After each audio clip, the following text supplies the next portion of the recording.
इस creators economy को प्रधानमंत्री श्री नरेंद्र मोदी जी ने रिकॉग्नाइज किया और कुछ महीनों पहले पहला नेशनल क्रिएटर्स अवार्ड भी उन्होंने दिया। इस रिच ट्रेडिशन को, रिच कल्चरल हेरिटेज को दिखाने का एक बहुत अच्छा मीडियम बना ये नई क्रिएटर्स इकोनॉमी। एक वर्ल्ड क्लास यूनिवर्सिटी बने क्रिएटर्स के मीडिया एंटरटेनमेंट के लिए और एक वर्ल्ड क्लास इंफ्रास्ट्रक्चर बन पाए, देश में कई जगह बने, एक मेजर बड़ा सोर्स हो और उससे जुड़े हुए कई अलग अलग जगह हो देश में कि अगर ढंग से इस प्रोग्राम को आगे ले जाया जाए तो बड़े आराम से 2 से 3 लाख के आसपास नया एम्प्लॉयमेंट क्रिएट हो सकता है। इसीलिए ये भी सोचा जा रहा है कि क्या उसको और भी बड़े स्केल पे किया जाए, और भी बड़े स्केल पे करने के लिए किस तरह का इंफ्रास्ट्रक्चर चाहिएगा वो भी अभी ऑलरेडी डिस्कशन में है। जैसे जैसे टेक्नोलॉजी चेंज होती गई है वैसे मीडिया और एंटरटेनमेंट की दुनिया में एक बहुत बड़ा बदलाव आया है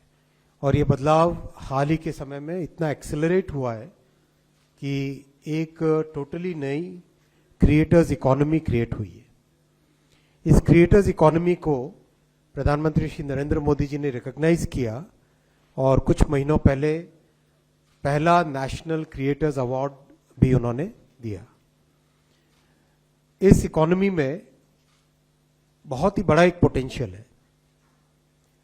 अगर आप सबने देखा ही है, जो हमारी रिच कल्चरल हेरिटेज है उसको दिखाने के या हमारे भारतीय तरीके से जीने की पद्धति, भारत का योगा, कई तरह की चीज़ों को, जो हमारे ट्रेडिशनल मेडिसिन सिस्टम, हमारे क्विजीन्स और रीजनल क्विजीन्स में तो इतनी वैरायटी है, इतना एक अच्छा स्कोप है एंजॉय करने का, उन सब क्विजीन्स को बनाने का तरीका हर तरीके से देखे, इस रिच ट्रेडिशन को, इस रिच कल्चरल हेरिटेज को दिखाने का एक बहुत अच्छा मीडियम बना ये नई क्रिएटर्स इकोनॉमी।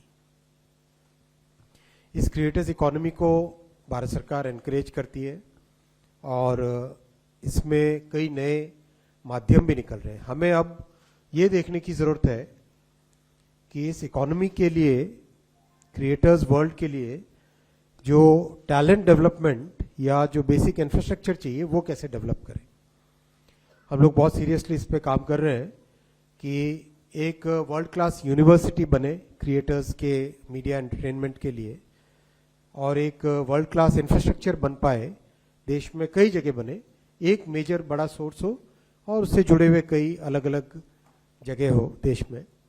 वैसा थिंकिंग अभी डेवलप हो रहा है और उससे आशा है कि जो भारत की कई बड़ी स्ट्रेंथ्स में से एक बड़ी स्ट्रेंथ है फिल्म मेकिंग।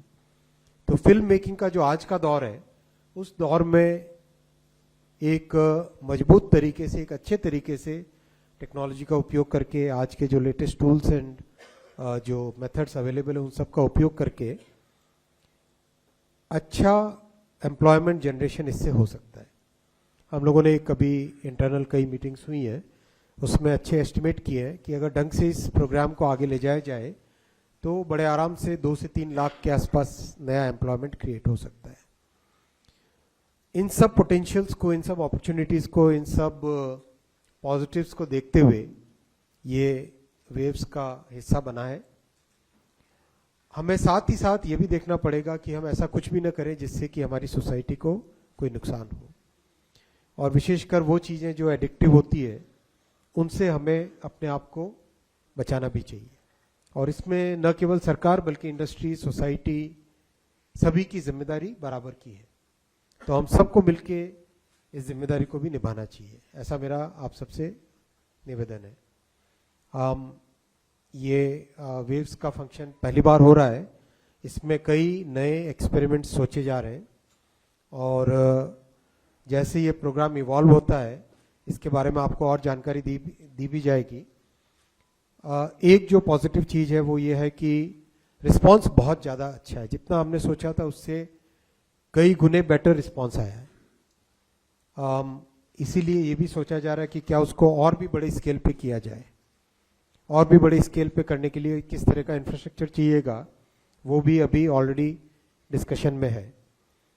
तो मुझे लगता है कि आने वाले समय में वेव्स अपने आप में एक भारत की जो मीडिया एंड एंटरटेनमेंट वर्ल्ड है उसका जो टेक्नोलॉजी वाला पोर्शन है, उसका जो क्रिएशन वाला पोर्शन है, उसका जो इनपुट वाला पोर्शन है, उसमें वेव्स एक बहुत बड़ा फिनोमिनन बन के निकलेगा। और उसमें जो ये 25 चैलेंजेस है, वो चैलेंजेस उसका एक इम्पॉर्टेंट हिस्सा बन के रहेंगे। और आगे भी और भी कुछ नए आइडियाज अगर आपके पास भी आए तो जरूर शेयर कीजिए। ओपन माइंडेड गवर्नमेंट है। हमसे जुड़े रहने के लिए हमारे YouTube चैनल को सब्सक्राइब करें और नई वीडियो की नोटिफिकेशन के लिए बेल आइकॉन को दबाएं।